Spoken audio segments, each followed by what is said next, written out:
Yesterday, in the wee early morning hours, Valdosta said goodbye to a cherished friend of 32 years. The F-86 McIntosh Memorial Jet was carried from its resting place at the corner of North Ashley Street and Woodrow Wilson Drive and moved 10.5 miles to Moody Air Force Base.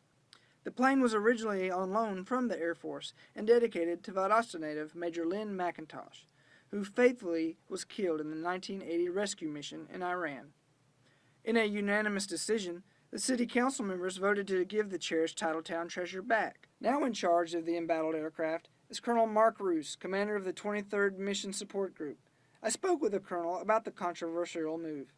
One is to continue the heritage and legacy of the famous Flying Tigers, which President George W. Bush Air Park here at Moody Air Force Base is named after.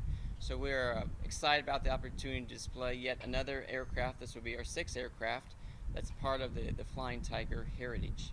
And also we wanted to continue to honor the service and sacrifice of Major McIntosh, who was flying a rescue mission tragically when he died in 1980.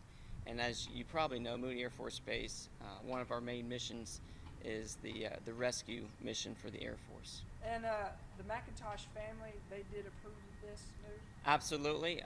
As I work closely with the City of Valdosta, with the Air Force Museum, who actually owns the aircraft, and of course with all 3 of Major McIntosh's sons and their families, to make sure all 3 of them were in full support of this before we went to the City Council for their final approval.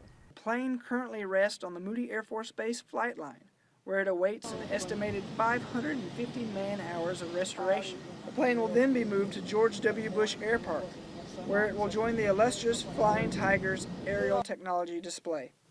While the City and Air Force Base worked in cooperation on this project, many still have questions as to why the decision was made so quickly, and also why public hearings were not held. The F-86 McIntosh Memorial Jet has flown the coop. It now sits at Moody Air Force Base, where it awaits 550 hours of restoration work. For News Valdosta, I'm Kyle Tucker.